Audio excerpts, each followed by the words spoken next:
Pastor, Bapak Ibu Saudara-saudariku yang terkasih. Hari ini hanya sebagai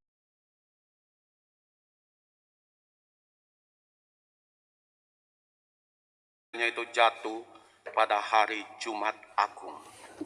Bukan kebetulan kerahiman itu dihubungkan dengan Jumat Agung.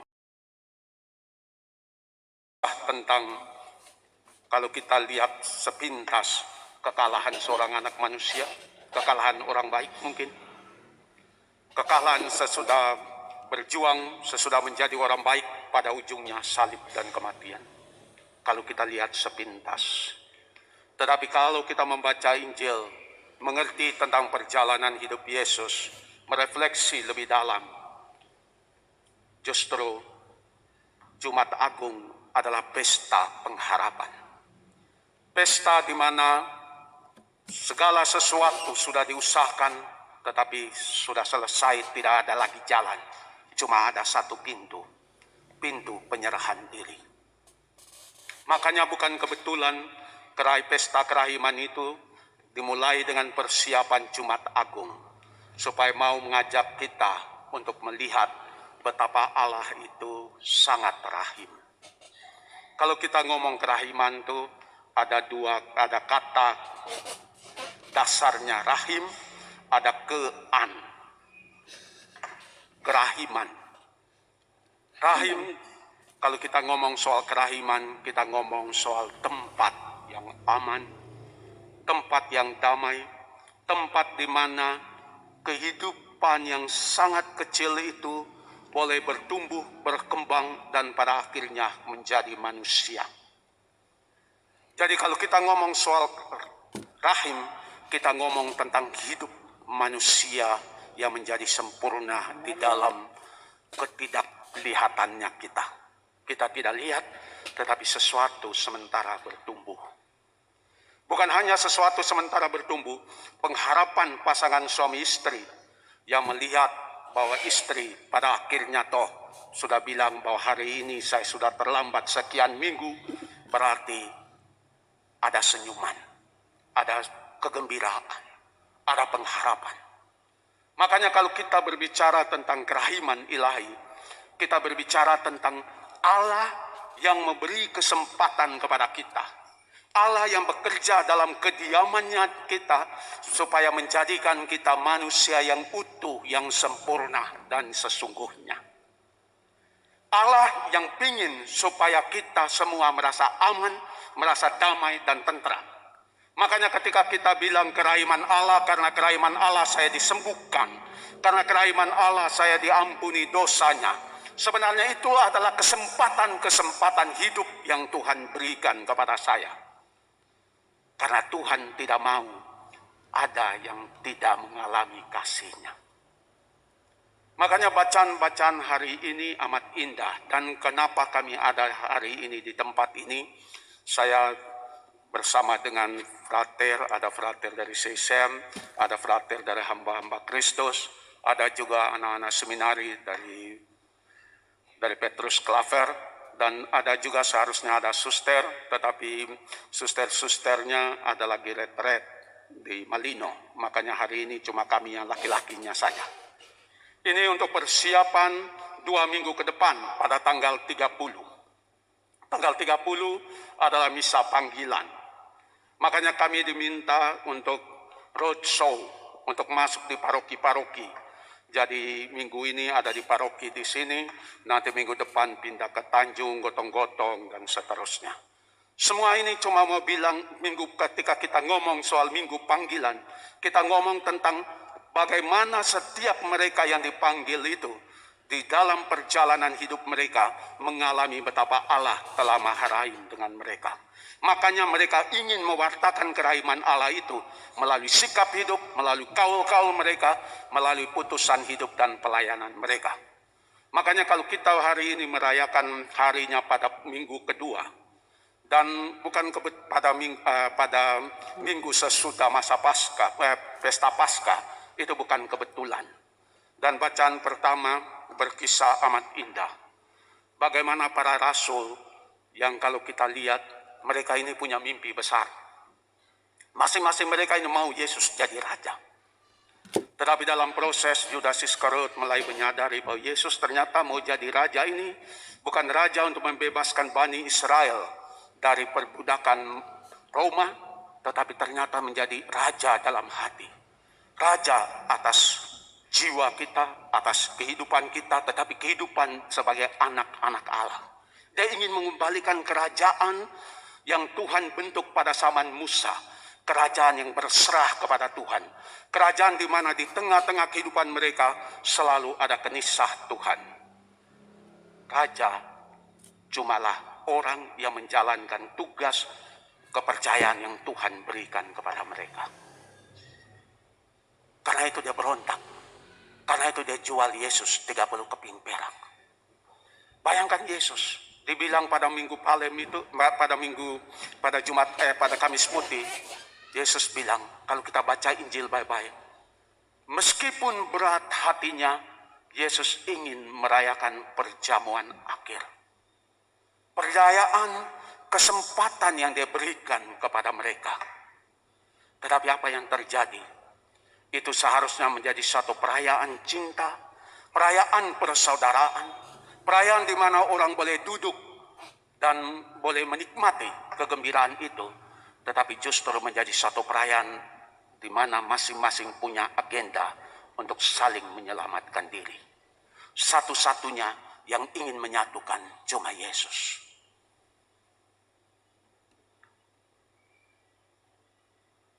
Kalau kita lihat pada Yudas Iskariot ya, seandainya Yudas Iskariot itu bertobat ya, seandainya saja dia sudah pada jalan yang benar, dia sudah menyadari dia salah, makanya dia ingin kembalikan 30 keping perak itu.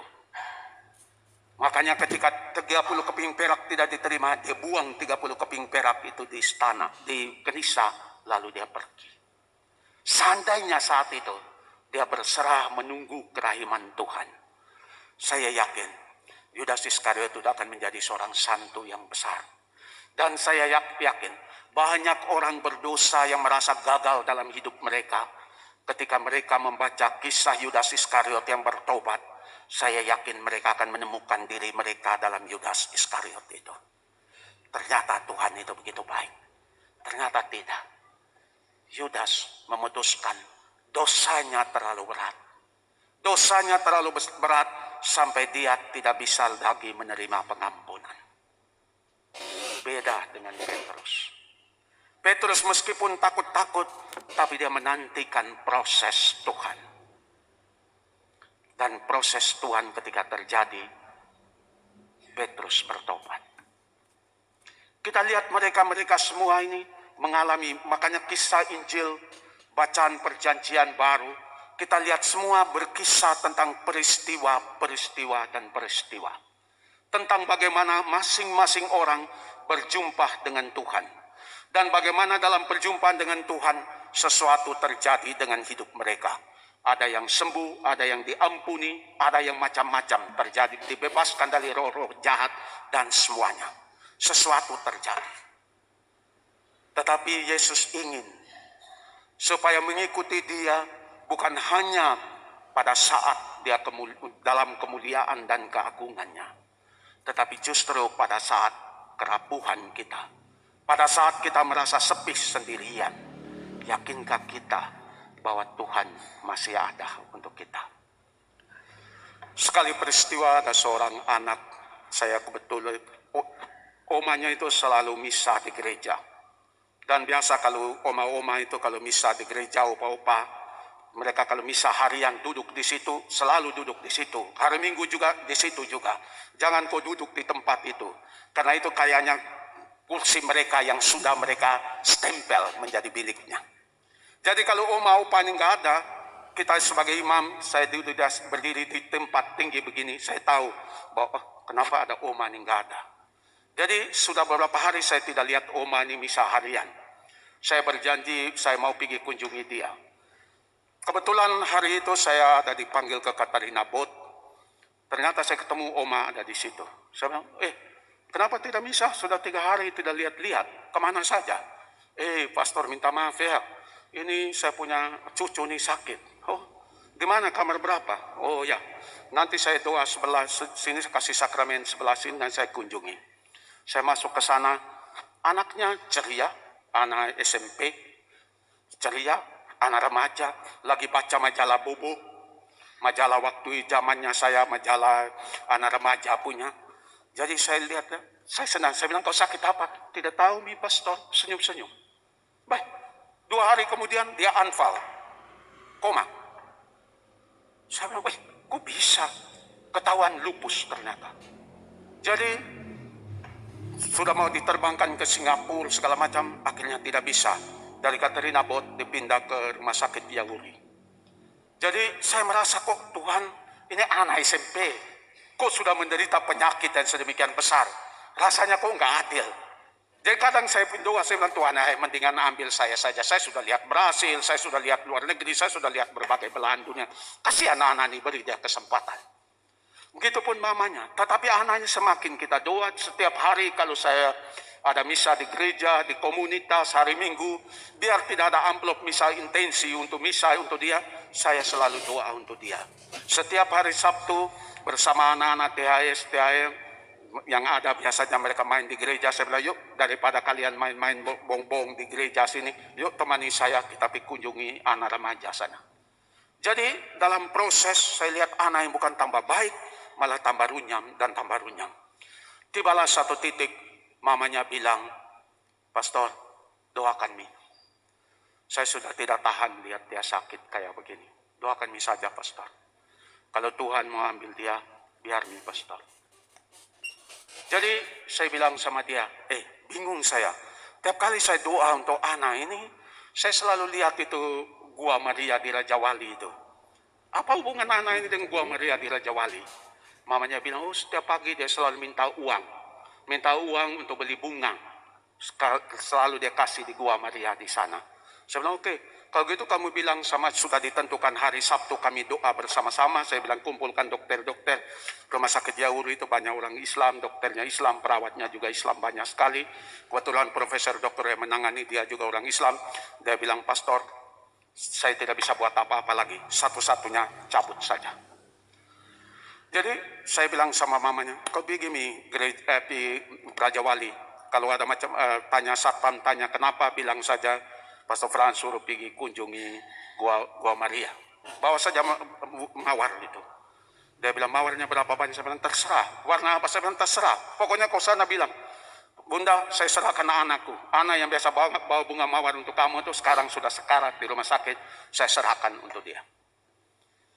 Kalau mama sudah doa sampai begitu, sampai menyerahkan anaknya, berarti penderitaannya sudah terlalu dalam. Makanya dia tidak mau lihat anak yang dia kasih menderita lebih lama lagi. Jadi dia serah. Habis misa di Andalas, saya pergi ke rumah sakit Yauri. Saya masuk di sana, para dokter perawat sudah berkumpul.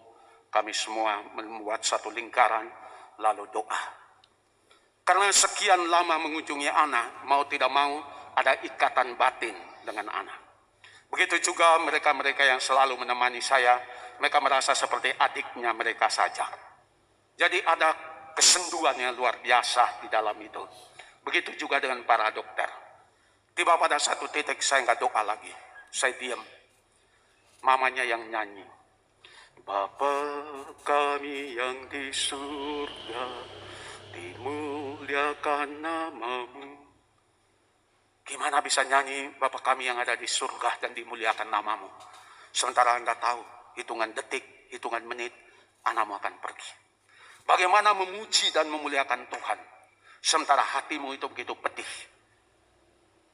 Hanya orang yang beriman, hanya orang yang percaya bahwa di dalam Tuhan semuanya pasti akan baik, yang akan bisa menyanyikan dan mendoakan doa Bapa kami seperti itu. Sesudah dia nyanyi, sunyi senyap, saya lihat para dokter, perawat, nangis.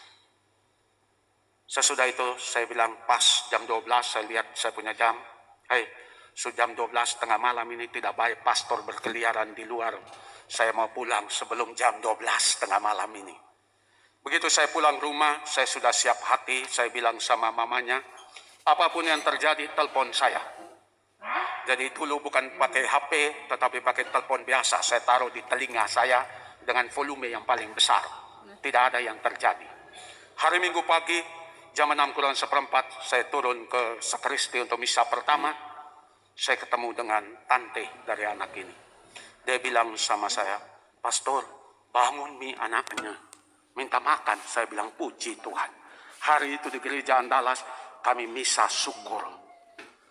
Semua itu terjadi karena kerahiman Tuhan.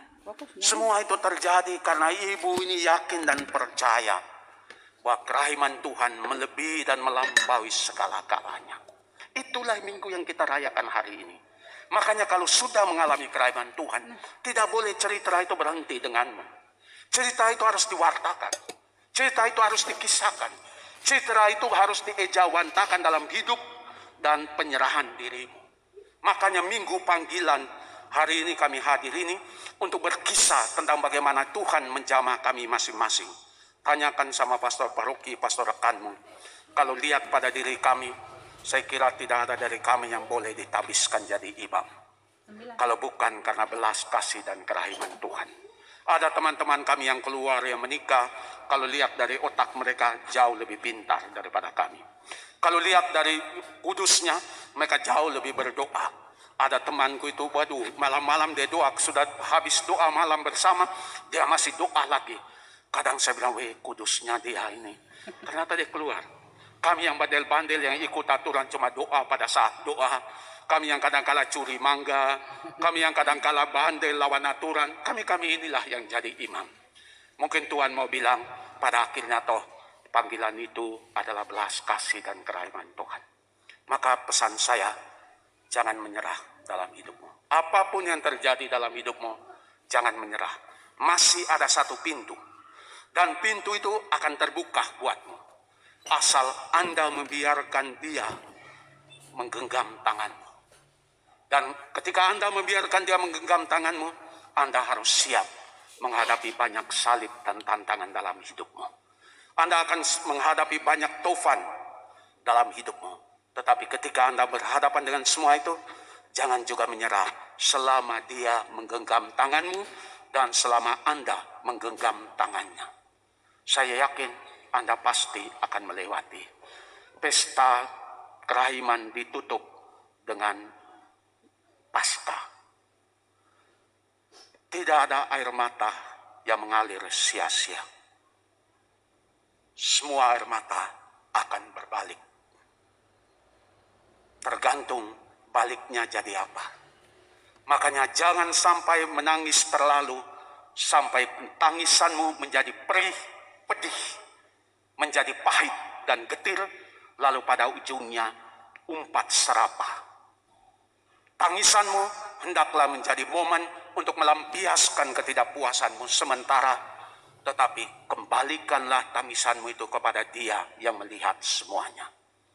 Supaya tangisanmu itu menjadi berkat bagi orang-orang yang engkau kasih. Tuhan memberi kesempatan kepada kita. Mari kita memberi kesempatan satu sama lain. Jangan biarkan hidup mati. Jadikan diri kita sebagai rahim-rahim, tempat kehidupan boleh bertumbuh dalam ketenangan dan kedamaian. Tuhan memberkati kita.